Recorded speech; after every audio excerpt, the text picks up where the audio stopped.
എല്ലാവർക്കും നമസ്കാരം. ഇത് നമുക്ക് എന്താണ് ഡയഗ്നോസ്റ്റിക് ടെസ്റ്റ് എന്നും അതിൻ്റെ കൺസ്ട്രക്ഷൻ എങ്ങനെയാണെന്നും നമുക്ക് നോക്കാം. ഡയഗ്നോസ്റ്റിക്, അതിൻ്റെ പേര് പോലെ തന്നെ നമുക്കറിയാം എന്താണ് അതിൻ്റെ പേരെന്ന് നമുക്ക് മനസ്സിലാവുന്നത്. ഡയഗ്നോസിസ്. നമ്മളിപ്പോൾ ഒരു ഡോക്ടറെ കാണാൻ പോവുകയാണ്, കുറച്ച് സിംറ്റംസ് ഒക്കെ ഉണ്ട്, അപ്പോൾ എന്ത് അസുഖമാണെന്ന് നമുക്കറിയില്ല.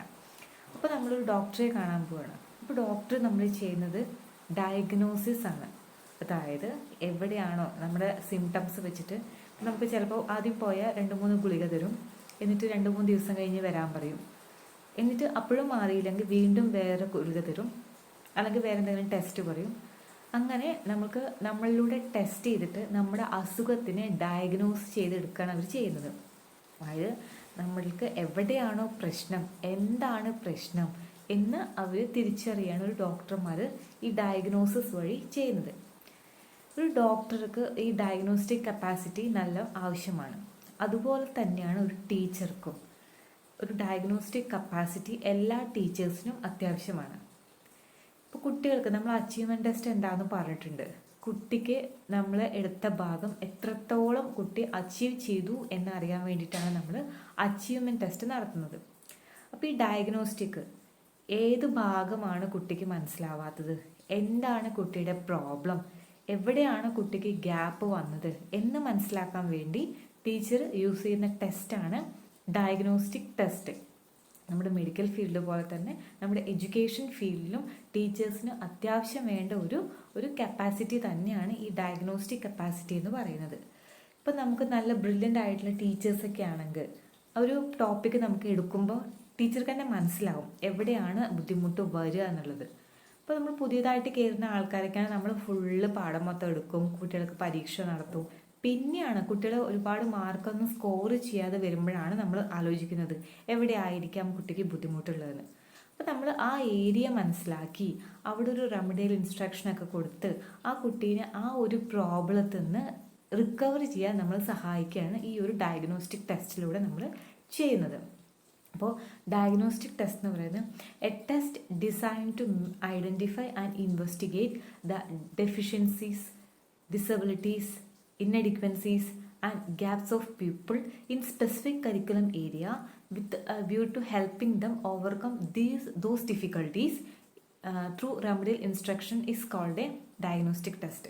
അതായത് കുട്ടിയുടെ ഡിസബിലിറ്റി അല്ലെങ്കിൽ ഇന്നെഡിക്വൻസി, ഗ്യാപ്സ് എവിടെയാണെന്ന് മനസ്സിലാക്കി അവിടെ ഒരു റെമഡിയൽ ഇൻസ്ട്രക്ഷൻ കൊടുത്ത് ആ ഒരു ഇന്നെഡിക്വൻസി അല്ലെങ്കിൽ ഗ്യാപ്പ് ഓവർകം ചെയ്യാൻ കുട്ടീനെ സഹായിക്കുന്ന ഒരു ടെസ്റ്റാണ് ഈ ഡയഗ്നോസ്റ്റിക് ടെസ്റ്റ് എന്ന് പറയുന്നത്.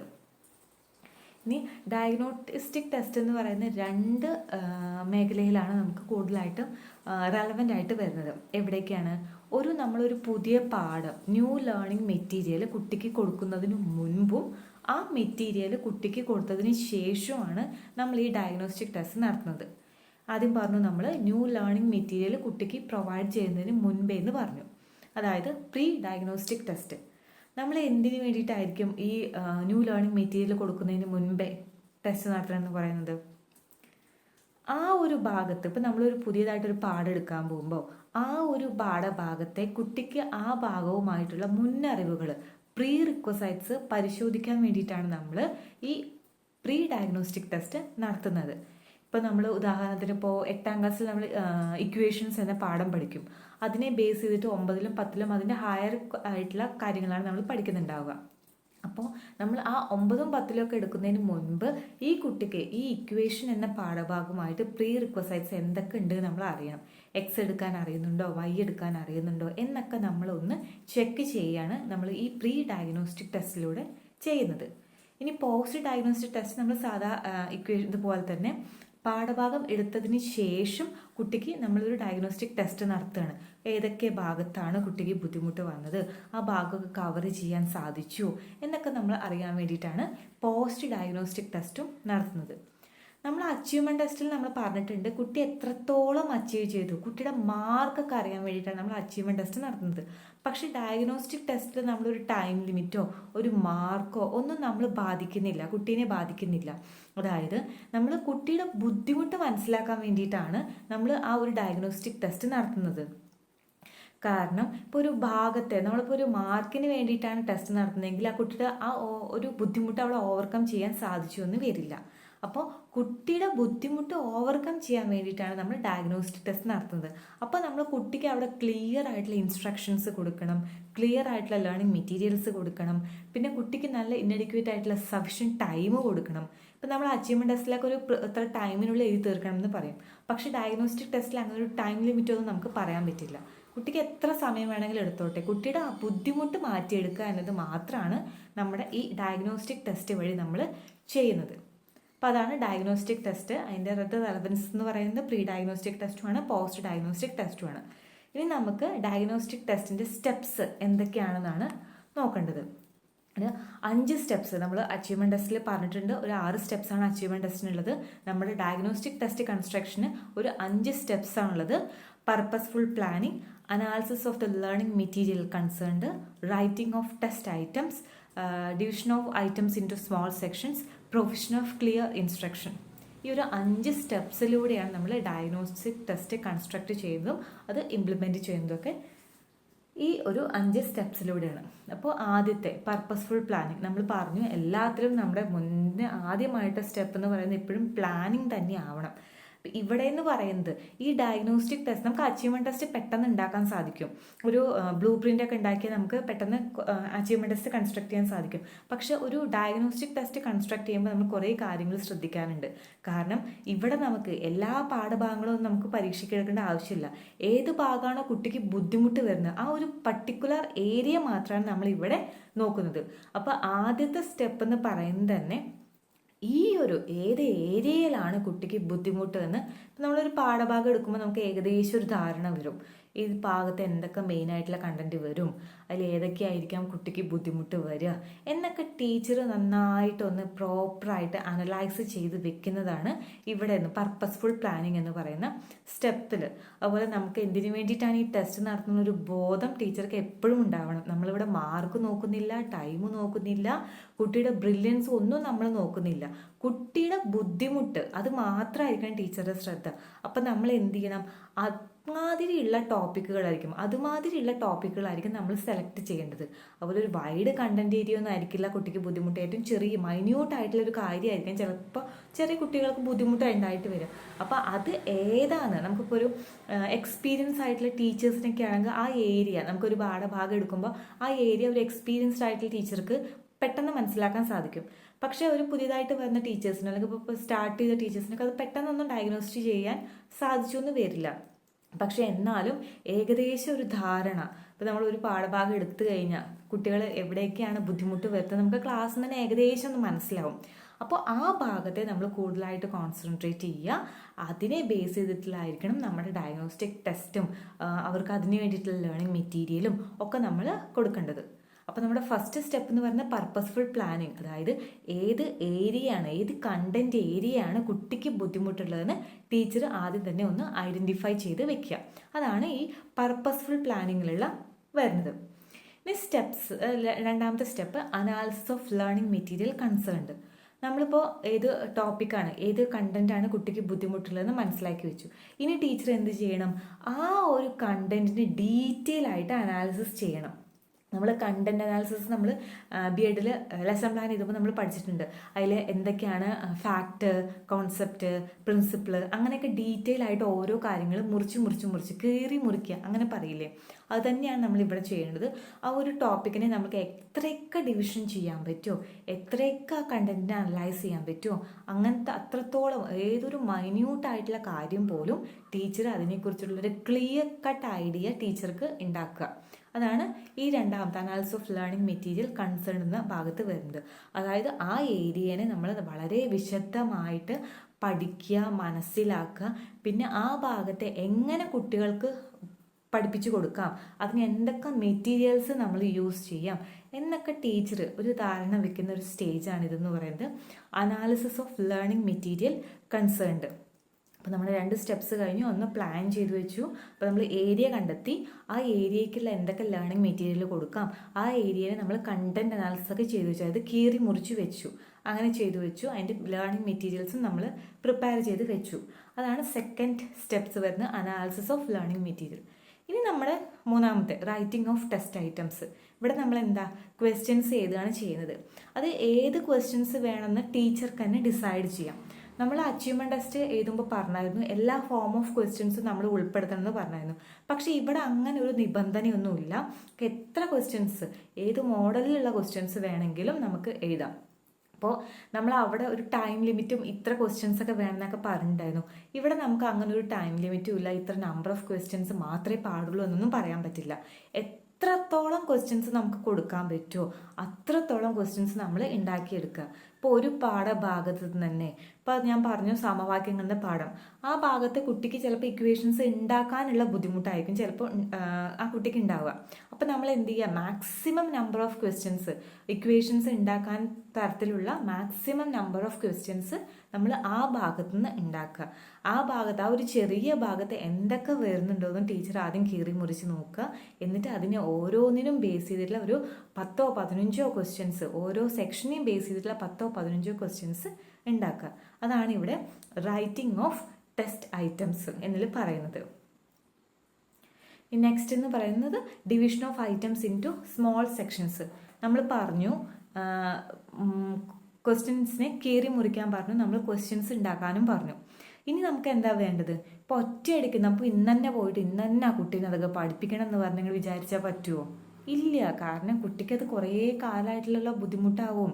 അപ്പം നമുക്കത് പെട്ടെന്നൊന്നും മാറ്റിയെടുക്കാൻ സാധിക്കില്ല. അപ്പം നമ്മൾ എന്ത് വേണം, കുറച്ചായിട്ട് നമ്മൾ കൊടുക്കണം. അപ്പം നമ്മൾ പറഞ്ഞു ഡോക്ടർമാർ ഒറ്റയടിക്ക് എല്ലാം മരുന്ന് വന്നാൽ നമുക്ക് അസുഖം മാറിയൊന്നും വരില്ല. അത് വഴിയേ മാറി വരുള്ളൂ. അങ്ങനെ തന്നെയാണ് നമ്മൾ ഇവിടെ കുട്ടികളെ നമ്മൾ കൺസിഡർ ചെയ്യേണ്ടത്. ഒറ്റയടിക്ക് ഇന്ന് പോയിട്ട് നീ ഇതൊക്കെ പഠിക്കണം, ഇതൊക്കെ നീ ഇന്ന് തന്നെ ചെയ്യണം എന്ന് പറഞ്ഞാൽ അത് കുട്ടികൾക്ക് ഒരുപാട് ബേർഡനാവും. അപ്പം നമ്മൾ എന്ത് ചെയ്യണം, നമ്മൾ ഒരുപാട് ക്വസ്റ്റ്യൻസ് ഒക്കെ ഉണ്ടാക്കി വെച്ചിട്ടുണ്ട്. അതെന്താണ്, ഡിഫറെൻറ്റ് ഒക്കേഷനിൽ കുട്ടിക്ക് കൊടുക്കുക. അതൊരു 5 or 6 സബ്സെറ്റുകളൊക്കെ ആക്കിയിട്ട്.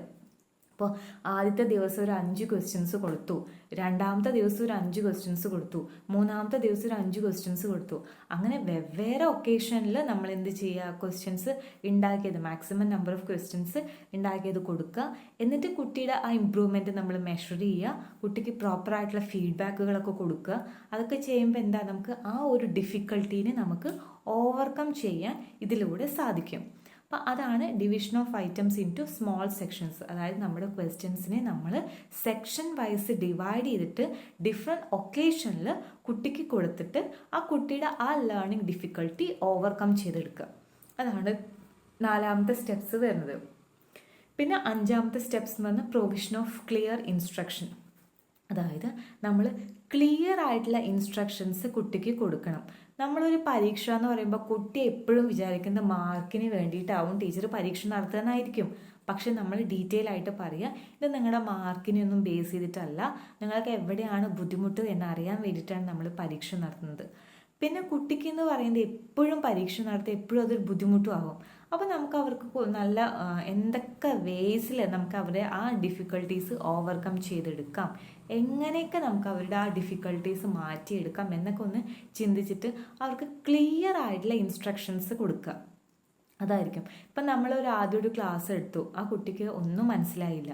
രണ്ടാമത് വീണ്ടും നമ്മൾ സ്ട്രാറ്റജി മാറ്റി അപ്പോഴും ക്ലാസ് എടുത്തു, അപ്പോഴും മനസ്സിലായിട്ടില്ല.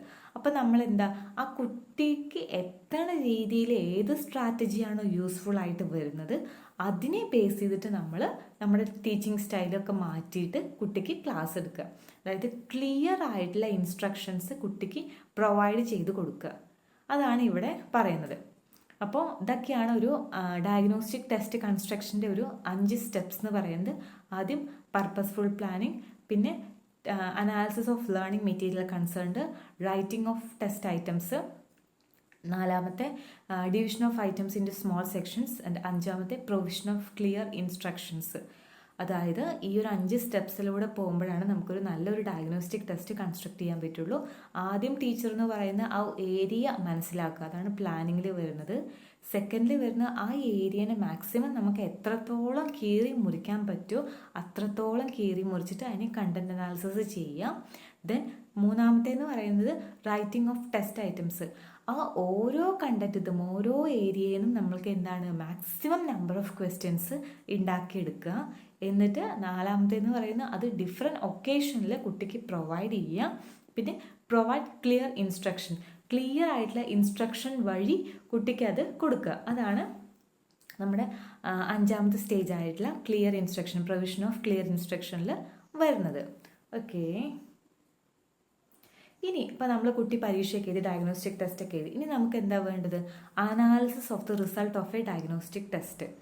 നമ്മൾ പറഞ്ഞു നമുക്കിനി ആ കുട്ടിയുടെ റിസൾട്ട് കിട്ടി. ഇനി ടീച്ചർ എന്താ വേണ്ടത്? ആ ഓരോ ക്വസ്റ്റ്യൻ്റെ ആൻസറും ടീച്ചർ അനലൈസ് ചെയ്യാം.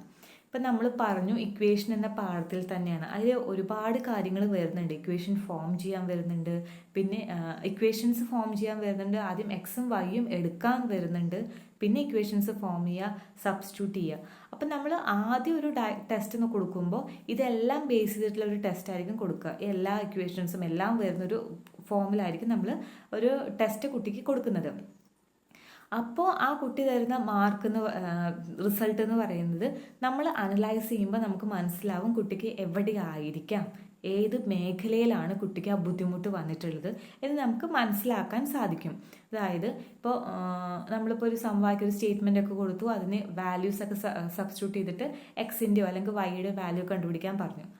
അപ്പോൾ കുട്ടിക്ക് എക്സും വൈയും എടുക്കുന്നിടത്താണ് കൺഫ്യൂഷൻ വന്നതെന്ന് നമുക്ക് ചിലപ്പോൾ ആ റിസൾട്ടിൽ നിന്ന് മനസ്സിലാവും. ഒരുപാട് കുട്ടികൾ തെറ്റിച്ചിരിക്കുന്നത് ആ ഒരു മേഖലയിൽ നിന്നാണെങ്കിൽ നമുക്ക് മനസ്സിലാവും എക്സും വൈയും എടുക്കുന്നതിൽ കുട്ടിക്ക് കൺഫ്യൂഷൻ ഉണ്ട്, അതുകൊണ്ടാണ് കുട്ടി ആ ഒരു ഭാഗത്ത് തെറ്റുകൾ ഒരുപാട് വരുത്തിയിരിക്കുന്നതെന്ന് നമുക്ക് മനസ്സിലാക്കാൻ സാധിക്കും. അപ്പോൾ ടീച്ചർ എന്താ ചെയ്യേണ്ടത്? ആ എല്ലാ കുട്ടികളുടെ റിസൾട്ടൊക്കെ നന്നായിട്ട് വിശദമായിട്ട് പരിശോധിച്ചിട്ട് ഇനി എന്ത് ചെയ്യാൻ സാധിക്കും, ആ ഭാഗം കൂടുതലായിട്ട് കുട്ടിക്ക് എങ്ങനെ കൊടുക്കാൻ പറ്റും, എന്തൊക്കെ മെറ്റീരിയൽസ് പ്രൊവൈഡ് ചെയ്യണം, നേരത്തെ എന്തൊക്കെ മെറ്റീരിയൽസ് പ്രൊവൈഡ് ചെയ്തിട്ടാണ് എടുത്തിട്ടുണ്ടായിരുന്നത് എന്നൊക്കെ ടീച്ചർ ഡീറ്റെയിൽ ആയിട്ട് ചെക്ക് ചെയ്യുകയാണ് ഇവിടെ വേണ്ടത്. Analysis of the result of A diagnostic test.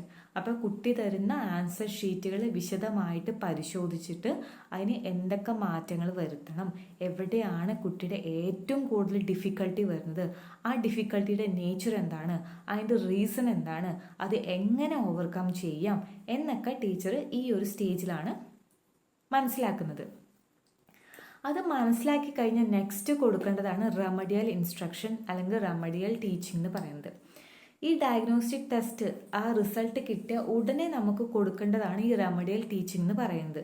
അതായത് ഒരു പുനർ ടീച്ചിങ്, ആയിട്ട് നമുക്ക് വീണ്ടും വീണ്ടും കൊടുക്കുന്നത്, അതാണ് റെമഡിയൽ ടീച്ചിങ് എന്ന് പറയുന്നത്. ഇപ്പം നമ്മൾ ഒരു ക്ലാസ്സിൽ ഒരുപാട് കണ്ടന്റുകൾ നമ്മൾ ഡിസ്കസ് ചെയ്യുന്നുണ്ടാവാം. അപ്പോൾ കുട്ടിക്ക് അതെല്ലാം ഒറ്റയടിക്ക് എല്ലാം ഒന്നും നമുക്ക് കുട്ടിക്ക് ഗ്രാസ്പ് ചെയ്തെടുക്കാൻ പറ്റില്ല. അപ്പം നമ്മൾ എന്ത് ചെയ്യുക? ആ ബുദ്ധിമുട്ടുള്ള ഏരിയ ഏതാണെന്ന് നമുക്ക് മനസ്സിലായ സ്ഥിതിക്ക് നമ്മളിനി എന്ത് ചെയ്യണം? ആ ഒരു ഏരിയനെ എങ്ങനെ കുട്ടിയിൽ എത്തിക്കാം. ചിലപ്പോൾ കുട്ടിക്ക് പ്രീ റിക്വസൈറ്റ്സിലായിരിക്കാം പ്രോബ്ലം വന്നത്, അപ്പോൾ കുട്ടിക്ക് മുൻപേ അത് അറിയില്ല. പിന്നെ ഇപ്പം നമ്മൾ അതിൻ്റെ ഹയർ പഠിപ്പിച്ചാൽ കുട്ടിക്ക് ഒട്ടും അറിയില്ല, കുട്ടി വെറുതെ മേടിച്ചിരിക്കുകയുള്ളൂ. അപ്പം നമ്മൾ എന്ത് ചെയ്യണം? ആ ഒരു പ്രീ റിക്വസൈറ്റ്സ് കുട്ടിക്ക് കിട്ടാൻ നമ്മൾ ഏതൊക്കെ വിധത്തിൽ ക്ലാസ് എടുക്കണം, എന്തൊക്കെ സ്ട്രാറ്റജീസ് എടുക്കണം, മുന്നേ ടീച്ചർ എന്തൊക്കെ എടുത്തപ്പോഴാണ് കുട്ടിക്ക് ഈ പ്രോബ്ലം വന്നത്. ചിലപ്പോൾ കുട്ടി ക്ലാസ്സിൽ ശ്രദ്ധിച്ചിട്ടുണ്ടാവില്ല, അല്ലെങ്കിൽ ടീച്ചർ അത് വെറുതെ ലാഗ് ചെയ്ത് പോയിട്ടുണ്ടാവാം, ടീച്ചർ അത്ര ഇമ്പോർട്ടൻസ് കൊടുക്കാതെ പോയിട്ടുണ്ടാവാം, അല്ലെങ്കിൽ കുട്ടി അന്ന് ആബ്സെൻ്റ് ആയിരിക്കാം. അങ്ങനെ പല കാരണങ്ങളും വരാം കുട്ടിക്ക് ഈ പ്രീ റിക്വസൈറ്റ്സ് കിട്ടാത്തതിൻ്റെ കാരണം. അപ്പം നമ്മൾ അതിൻ്റെ കാരണം ആദ്യം മനസ്സിലാക്കണം, എന്തുകൊണ്ടാണ് ഇത് വന്നിട്ടുള്ളതെന്ന് മനസ്സിലാക്കണം, എങ്ങനെ ഇത് ഓവർകം ചെയ്യാമെന്ന് മനസ്സിലാക്കണം. പിന്നെ ഈ റെമഡിയൽ ടീച്ചിങ് കൊടുത്തതിന് ശേഷം നമ്മൾ വീണ്ടും എന്താണ്, അതേ ക്വസ്റ്റ്യൻ പേപ്പർ അല്ലെങ്കിൽ അതേ മോഡലിലുള്ള ക്വസ്റ്റ്യൻ പേപ്പർ വീണ്ടും നമ്മൾ കുട്ടികൾക്ക് പ്രൊവൈഡ് ചെയ്യുക. എന്നിട്ട് വീണ്ടും നമ്മൾ ആ പാഠഭാഗത്തെ ടെസ്റ്റ് വീണ്ടും നടത്തുക, പരീക്ഷ വീണ്ടും നടത്തുക. അപ്പോൾ കുട്ടി ഇമ്പ്രൂവ് ചെയ്യുന്നുണ്ടോ എന്ന് നോക്കുക. അപ്പോൾ ഇമ്പ്രൂവ് ചെയ്തിട്ടുണ്ടെങ്കിൽ നമുക്ക് ആ ഒരു മെത്തേഡിൽ തന്നെ ഫോളോ ചെയ്യാം. അല്ലെങ്കിൽ എന്താ, ആ നമ്മൾ ഇപ്പോൾ ഉപയോഗിച്ച സ്ട്രാറ്റജിയും കുട്ടിയിൽ എത്തിയിട്ടില്ല എന്ന് മനസ്സിലാവും. വീണ്ടും നമ്മൾ റെമഡിയൽ പ്രീ ടെസ്റ്റ് നടത്തും, പോസ്റ്റ് ടെസ്റ്റ് നടത്തും, റെമഡിയൽ ടീച്ചിങ് നടത്തും. ഇതൊരു സൈക്ലിക് പ്രോസസ്സാണ്, ഇതിങ്ങനെ നടന്നുകൊണ്ടേയിരിക്കുകയാണ്. അതായത് ഇപ്പോൾ കുട്ടിക്കിപ്പോൾ നമ്മൾ ആദ്യം നോർമലായിട്ട് ക്ലാസ് എടുത്തു, ഒരു പരീക്ഷ നടത്തി, അച്ചീവ്മെൻറ്റ് ടെസ്റ്റ്. ഈ ഡയഗ്നോസ്റ്റിക് ടെസ്റ്റ് എന്ന് പറയുന്നത് എപ്പോഴും നടക്കുന്നത് അച്ചീവ്മെൻറ്റ് ടെസ്റ്റിനെ ഫോളോ ചെയ്തുകൊണ്ടായിരിക്കും. നമ്മൾ പറഞ്ഞു അച്ചീവ്മെൻറ്റ് ടെസ്റ്റ് എന്ന് പറയുന്നത് ഇൻഡിപെൻഡൻറ്റ് ടെസ്റ്റാണ്, കാരണം അത് നമുക്ക് എപ്പോൾ വേണമെങ്കിലും നടത്താം. ഒരു പാഠം പഠിപ്പിച്ചു കഴിഞ്ഞാൽ നമുക്കത് നടത്തുക വേണ്ടുള്ളൂ. പക്ഷേ ഒരു അച്ചീവ്മെൻറ്റ് ടെസ്റ്റിനെ ഫോളോ ചെയ്തിട്ടായിരിക്കും നമുക്ക് എപ്പോഴും ഡയഗ്നോസ്റ്റിക് ടെസ്റ്റ് വരിക. അച്ചീവ്മെൻറ്റ് ടെസ്റ്റ് നടത്തിയിട്ട് ആ കുട്ടിക്ക് ഏത് ഭാഗത്താണോ പ്രോബ്ലം എന്ന് മനസ്സിലാക്കിയിട്ടാണ് നമ്മൾ അവിടെ പ്രീ ടെസ്റ്റും പോസ്റ്റ് ടെസ്റ്റും റെമഡിയൽ ടീച്ചിങ് ഒക്കെ കൊടുക്കുന്നത്. അപ്പോൾ നമ്മളിപ്പോൾ പറഞ്ഞു ഒരു പാഠഭാഗം എടുത്തു, അത് കുട്ടിക്ക് ഒരുപാട് കുട്ടികൾക്ക് മനസ്സിലായെന്ന് വിചാരിച്ചു. നമ്മൾ പരീക്ഷ നടത്തി, പക്ഷെ ഒരുപാട് കുട്ടികൾ ഫെയിലായി. അപ്പോൾ നമുക്ക് എന്ത് വേണം? നമ്മുടെ സ്ട്രാറ്റജി അല്ലെങ്കിൽ നമ്മുടെ ലേണിംഗ് മെറ്റീരിയൽ കുട്ടിയിൽ എത്തിയിട്ടില്ല എന്ന് മനസ്സിലാക്കാം, ടീച്ചർക്ക് മനസ്സിലാക്കാം. അപ്പം നമ്മൾ എന്ത് ചെയ്യും? വീണ്ടും ആ പാഠഭാഗം ഒന്നും കൂടി എടുത്തു കൊടുക്കും. അപ്പോൾ കുറച്ചുകൂടി കുട്ടികൾ, നമ്മൾ സ്ട്രാറ്റജിയൊക്കെ മാറ്റിയിട്ടാണ് ക്ലാസ് എടുക്കുന്നത്, അപ്പോൾ കുറച്ചും കൂടി കുട്ടികൾ ഒന്നും കൂടി ഒന്ന് ഹയറായിട്ട് വരും. അങ്ങനെ വന്നിട്ടില്ലെങ്കിൽ നമ്മൾ വീണ്ടും എന്ത് ചെയ്യുക? ആ കുട്ടികൾ, ഒരു ഗ്രൂപ്പ് ഓഫ് സ്റ്റുഡൻസിനെ നമ്മൾ വീണ്ടും മാറ്റിയിരുത്തും. പിന്നെ അവർക്ക് വീണ്ടും റെമഡിയൽ ഇൻസ്ട്രക്ഷൻ കൊടുക്കും. ഈ റെമഡിയൽ ടീച്ചിങ് എന്ന് പറയുന്നത് നമുക്ക് 2 വിധത്തിൽ കൊടുക്കാം. ഇൻഡിവിജ്വലായിട്ട് കൊടുക്കാം, ഗ്രൂപ്പ് വൈസ് ആയിട്ട് കൊടുക്കാം. ഇപ്പം നമ്മൾ ഓരോ ഗ്രൂപ്പാക്കിയിട്ട് കുട്ടികളെ തിരിക്കും. ഒരു ക്ലാസ്സിന് മൊത്തത്തിൽ ആ പ്രോബ്ലം വന്നു വെച്ചാൽ നമ്മൾ ആ കുട്ടികളെ ഗ്രൂപ്പായിട്ട് തിരിക്കും. എന്നിട്ട് ഓരോ ടൈപ്പ് ഓഫ് ക്വസ്റ്റ്യൻസ് നമ്മൾ പറഞ്ഞു 5-6 സെക്ഷൻ ആക്കിയിട്ട് ക്വസ്റ്റ്യൻ പേപ്പേഴ്സ് കൊടുക്കണം എന്ന് പറഞ്ഞു. അപ്പോൾ നമുക്ക് ഗ്രൂപ്പ് ആക്കുമ്പോൾ ഓരോ ഗ്രൂപ്പിനും ഓരോ സെക്ഷൻസ് കൊടുക്കാം. എന്നിട്ട് അടുത്ത സെക്ഷനിൽ ഇപ്പം കൊടുത്തത് മാറ്റി കൊടുക്കും. അപ്പോൾ ഒന്നാമത്തെ ഗ്രൂപ്പിന് ക്വസ്റ്റ്യൻ സെക്ഷൻ 2 കൊടുത്തതെങ്കിൽ അടുത്ത പ്രാവശ്യം ഒന്നാമത്തേന് 3 കൊടുക്കുക, 4 കൊടുക്കുക. അങ്ങനെ മാറ്റി കൊടുത്തിട്ട് എന്താവാം? ആ കുട്ടിയുടെ ആ ഒരു ഏരിയയിലുള്ള ബുദ്ധിമുട്ട് നമുക്ക് മാറ്റിയെടുക്കാൻ സാധിക്കും റെമഡിയൽ ടീച്ചിങ് വഴി. അപ്പോൾ ഇൻഡിവിജ്വൽ ആയിട്ടാണെങ്കിലോ, ഇപ്പം ചില കുട്ടികൾക്ക്, കുറച്ച് കുട്ടികൾക്ക് മാത്രമായിരിക്കും ചിലപ്പോൾ ആ പ്രോബ്ലം ഉണ്ടാവുക. അത് മിക്കവാറും നമ്മൾ ഈ പറഞ്ഞ പോലെ പ്രീ റിക്വസൈറ്റ്സിൻ്റെ പ്രശ്നം കൊണ്ടായിരിക്കും ഉണ്ടാവുക. അപ്പം നമ്മൾ എന്ത് ചെയ്യുക? അവരെ മാത്രം വിളിച്ച് ഒരു എക്സ്ട്രാ ടൈമൊക്കെ കണ്ടുപിടിച്ച് അവർക്ക് വേണ്ട റെമഡിയൽ ടീച്ചിങ് ഒക്കെ കൊടുക്കുക. കൂടെ ഇരുന്ന് അവരുടെ കാര്യങ്ങളൊക്കെ മനസ്സിലാക്കുക. എന്തുകൊണ്ടാണ് ആ കാര്യം അവർക്ക് മനസ്സിലാവാതിരുന്നതെന്ന് ടീച്ചർ ആദ്യം മനസ്സിലാക്കുക. എന്നിട്ട് എന്തൊക്കെ മാറ്റങ്ങൾ ടീച്ചറുടെ ടീച്ചിങ് ആക്ടിവിറ്റീസിൽ കൊടുക്കണം, ടീച്ചിങ് മെറ്റീരിയൽ കൊടുക്കണമൊക്കെ തീരുമാനിച്ചിട്ട് നമ്മൾ അവിടെ ഒരു ഡയഗ്നോസ്റ്റിക് നടത്തുകയാണ് നമ്മൾ വേണ്ടത്. അപ്പോൾ ഇതൊക്കെയാണ് ഡയഗ്നോസ്റ്റിക് ടെസ്റ്റും അച്ചീവ്മെൻറ്റ് ടെസ്റ്റും തമ്മിൽ ഒരു വ്യത്യാസം എന്ന് പറയുന്നത്.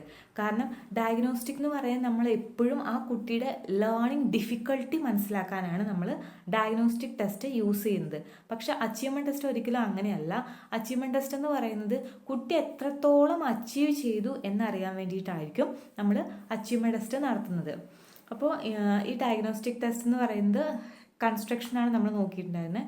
ഡയഗ്നോസ്റ്റിക് ടെസ്റ്റിൻ്റെ എന്ന് പറയുന്ന സ്റ്റെപ്സ് ഒരു 5 സ്റ്റെപ്സിലൂടെയാണ് ഡയഗ്നോസ്റ്റിക് ടെസ്റ്റ് കടന്നു പോകുന്നത്.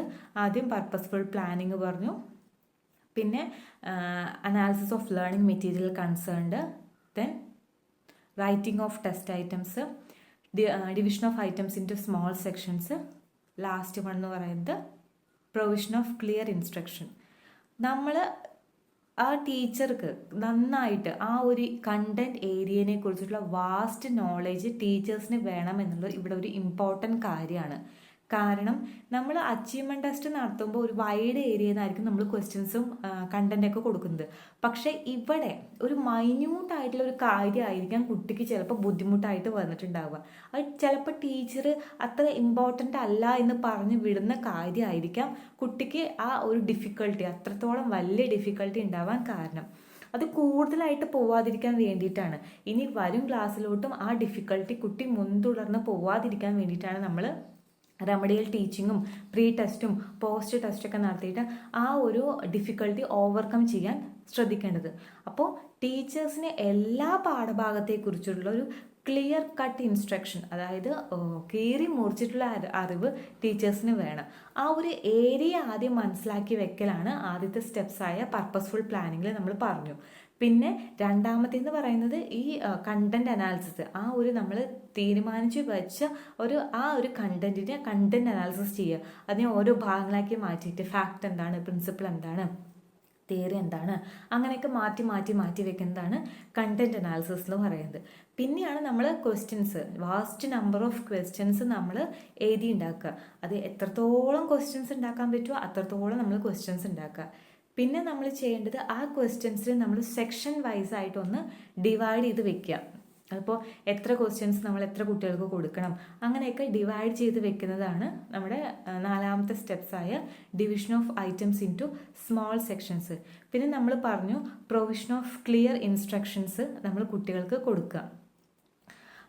എന്തിനു വേണ്ടിയിട്ടാണ് നമ്മൾ ഈ ടെസ്റ്റൊക്കെ നടത്തുന്നത് എന്നൊക്കെ കുട്ടീനെ നമ്മൾ ബോധ്യപ്പെടുത്തുക. അതുപോലെ ക്ലിയർ ആയിട്ടുള്ള കാര്യങ്ങൾ കുട്ടിക്ക് നന്നായിട്ട് മനസ്സിലാകുന്ന രീതിയിൽ കുട്ടിക്ക് പറഞ്ഞു കൊടുക്കുക. അതൊക്കെയാണ് പ്രൊവിഷൻ ഓഫ് ക്ലിയർ ഇൻസ്ട്രക്ഷനിൽ വരുന്നത്. അപ്പോൾ ഈ ഒരു 5 സ്റ്റെപ്സിലൂടെയാണ് ഡയഗ്നോസ്റ്റിക് ടെസ്റ്റ് കൺസ്ട്രക്ഷൻ നടക്കുന്നത്. ആ ഒരു 5 സ്റ്റെപ്സാണ് നമ്മളിപ്പോൾ പറഞ്ഞത്. പിന്നെ ടീച്ചർ ചെയ്യേണ്ടത് ആ കുട്ടി തരുന്ന റിസൾട്ടുകൾ നമ്മളൊന്ന് അനലൈസ് ചെയ്യുക. Analysis of the result of A diagnostic test. ആ ഡയഗ്നോസ്റ്റിക് ടെസ്റ്റ് വഴി കുട്ടിയുടെ റിസൾട്ടുകൾ ടീച്ചർ തറോ ആയിട്ട് അനലൈസ് ചെയ്യുക. കുട്ടി ഏത് ഭാഗത്താണ് ബുദ്ധിമുട്ട് വന്നതെന്ന് മനസ്സിലാക്കാൻ നമുക്കൊരു ആ ഒരു സ്റ്റെപ്പിൽ ആ ഒരു റിസൾട്ടിൽ നിന്നാണ് നമുക്ക് കൂടുതലായിട്ട് മനസ്സിലാവുന്നത്. അപ്പോൾ ഡീറ്റെയിൽ ആയിട്ട് തറോ ആയിട്ട് അനലൈസ് ചെയ്യുക. പിന്നെ എന്താ വേണ്ടത്, റെമഡിയൽ ടീച്ചിങ് കൊടുക്കുക. റെമഡിയൽ ടീച്ചിങ് എന്ന് പറയുന്നത് നമുക്ക് ഇൻഡിവിജ്വലായിട്ട് കൊടുക്കാം, അല്ലെങ്കിൽ ഗ്രൂപ്പായിട്ട് കൊടുക്കാം. എന്തൊക്കെയാണോ കുട്ടിയുടെ ബുദ്ധിമുട്ട്, ആ ഒരു ബുദ്ധിമുട്ടുകളെ ഓവർകം ചെയ്യാൻ വേണ്ടിയിട്ടാണ് നമ്മൾ ഈ ടെസ്റ്റ് നടത്തുന്നതെന്ന് ടീച്ചർക്ക് നല്ലൊരു ബോധ്യം ഉണ്ടാവണം. അപ്പോൾ അതുകൊണ്ട് തന്നെ നമ്മൾ റെമഡിയൽ ടീച്ചിങ് എന്ന് പറയുന്നത് ഇൻഡിവിജ്വൽ വൈസോ ഗ്രൂപ്പ് വൈസോ തിരിച്ചിട്ട് കൊടുക്കാം. ഒരു ക്ലാസ്സിന് മൊത്തമാണ് ആ ഒരു ബുദ്ധിമുട്ട് ഉള്ളത് എങ്കിൽ ടീച്ചർ എന്ത് ചെയ്യണം, ഗ്രൂപ്പ് വൈസ് ആയിട്ട് തന്നെ തിരിക്കാം. അല്ല ചില കുട്ടികൾക്ക് മാത്രമാണെന്നുണ്ടെങ്കിൽ ടീച്ചർ എക്സ്ട്രാ ടൈം കണ്ടെത്തി ഈ ഒരു റെമഡിയൽ ടീച്ചിങ് കൊടുത്തിട്ട് ആ കുട്ടിയുടെ ബുദ്ധിമുട്ടുകൾ ഓവർകം ചെയ്യാൻ സാധിക്കണം. ഇതിപ്പോൾ ചിലപ്പോൾ നമുക്ക് ആ കരിക്കുലത്തിൽ അല്ലെങ്കിൽ ആ ഒരു സിലബസ് നമ്മുടെ ടൈം ലാഗിങ് ഒക്കെ നമുക്ക് പറ്റില്ല എന്നൊക്കെ വരും. പക്ഷെ എന്താ വേണം, ടീച്ചേഴ്സ് ടൈം കണ്ടെത്തിയിട്ട് നമ്മൾ പറഞ്ഞപ്പോൾ കുറച്ച് കുട്ടികൾക്കായിരിക്കാം ബുദ്ധിമുട്ട് വരുന്നത്. അപ്പം നമ്മൾ എന്ത് ചെയ്യണം, എക്സ്ട്രാ ടൈമൊക്കെ കുട്ടികൾക്ക് കണ്ടെത്തി അവർക്ക് ഇൻഡിവിജ്വൽ ആയിട്ടുള്ള ടീച്ചിങ് തന്നെ കൊടുക്കുക. അപ്പോൾ നമുക്ക് ആ കുട്ടികളുടെ ബുദ്ധിമുട്ട് ഓവർകം ചെയ്തെടുക്കാൻ സാധിക്കും. അത് ആ ബുദ്ധിമുട്ട് ആ ബുദ്ധിമുട്ട് അങ്ങനെ വെച്ചുകൊണ്ടിരുന്നാൽ പിന്നെയും കുട്ടിക്ക് നമ്മളിപ്പോൾ ഒരു ബേസ് ആയിരിക്കും എൽ പിയിലും യു പിയിലൊക്കെ പഠിക്കുക, പിന്നെ അതിനെ ബേസ് ചെയ്തിട്ടുള്ള കുറേ കാര്യങ്ങൾ ഹയർ കാര്യങ്ങളായിരിക്കും പിന്നെ പഠിക്കുക. അപ്പോൾ കുട്ടിക്ക് ആ പ്രീ റിക്വസൈറ്റ്സ് തന്നെ കിട്ടിയിട്ടില്ല എന്ന് പറഞ്ഞാൽ പിന്നെ കുട്ടിക്ക് ബാക്കിയുള്ളതൊന്നും പഠിപ്പിച്ചിട്ട് കാര്യം ഉണ്ടാവില്ല. അപ്പോൾ ഈ ഒരു ഡയഗ്നോസ്റ്റിക് ടെസ്റ്റിലൂടെ കുട്ടിയുടെ ഡിഫിക്കൽട്ടി മനസ്സിലാക്കാനും ആ കുട്ടിയുടെ പ്രോബ്ലം ഡയഗ്നോസ് ചെയ്യാനും ടീച്ചേഴ്സിന് കഴിയണം. ഈ ഒരു സ്റ്റെപ്സ് വഴിയാണ് നമ്മൾ അതൊക്കെ ചെയ്യുന്നത്. അപ്പോൾ അതൊക്കെയാണ് ഡയഗ്നോസ്റ്റിക് ടെസ്റ്റിൻ്റെ ഇമ്പോർട്ടൻസ് എന്ന് പറയുന്നത്. ഡയഗ്നോസ്റ്റിക് ടെസ്റ്റിൻ്റെ ക്യാരക്ടറിസ്റ്റിക്സ് എന്ന് പറയുന്നത് തന്നെയാണ്. കാരണം കുട്ടിയുടെ ബുദ്ധിമുട്ട് മനസ്സിലാക്കി എവിടെയാണ് കുട്ടിയുടെ നേച്ചർ ഓഫ് ഡിഫിക്കൽട്ടി, എന്തുകൊണ്ടാണ് ഡിഫിക്കൽട്ടി വന്നത് എന്നൊക്കെ മനസ്സിലാക്കാൻ വേണ്ടിയിട്ടാണ് നമ്മൾ ഡയഗ്നോസ്റ്റിക് ടെസ്റ്റ് യൂസ് ചെയ്യുന്നത്. പിന്നെ ഡയഗ്നോസ്റ്റിക് ടെസ്റ്റിൻ്റെ സ്റ്റെപ്സിലുള്ള ഒരു 5 സ്റ്റെപ്സാണുള്ളത്. അച്ചീവ്മെൻറ്റ് ടെസ്റ്റിൻ്റെ ഒരു 6 സ്റ്റെപ്സും ഡയഗ്നോസ്റ്റിക് ടെസ്റ്റിന് ഒരു 5 സ്റ്റെപ്സ് വെച്ചിട്ടുള്ള ഒരു കൺസ്ട്രക്ഷനാണുള്ളത്. പിന്നെ അച്ചീവ്മെൻറ്റ് ടെസ്റ്റിൻ്റെ ഡയഗ്നോസ്റ്റിക് ടെസ്റ്റിൻ്റെ ഇമ്പോർട്ടൻസ് എന്ന് പറയുന്നത് റെമഡിയൽ ഇൻസ്ട്രക്ഷനാണ്. ആ ടെസ്റ്റ് നടത്തിയ ഉടനെ തന്നെ നമ്മൾ കൊടുക്കേണ്ട ഒരു പ്രോസസ്സാണ് ഈ റെമഡിയൽ ഇൻസ്ട്രക്ഷൻ അല്ലെങ്കിൽ റെമഡിയൽ ടീച്ചിങ് എന്ന് പറയുന്നത്. അത് ഇൻഡിവിജ്വൽ വൈസ് ഗ്രൂപ്പ് വൈസ് നമുക്ക് കൊടുക്കാവുന്നതാണ്. അപ്പോൾ ഇതൊക്കെയാണ് ഡയഗ്നോസ്റ്റിക് ടെസ്റ്റിൻ്റെ ഇമ്പോർട്ടൻസും ഡയഗ്നോസ്റ്റിക് ടെസ്റ്റും അച്ചീവ്മെൻറ്റ് ടെസ്റ്റും തമ്മിലുള്ള ഒരു വ്യത്യാസം, പിന്നെ അതിൻ്റെ കൺസ്ട്രക്ഷനും. ഇതൊക്കെയാണ് നമ്മൾ ഇന്നത്തെ ക്ലാസ്സിൽ ഡീറ്റെയിൽ ആയിട്ട് നോക്കിയിട്ടുണ്ടായിരുന്നത്. ഈ കൺസ്ട്രക്ഷനൊക്കെ എല്ലാവർക്കും മനസ്സിലായെന്ന് വിചാരിക്കുന്നു. താങ്ക്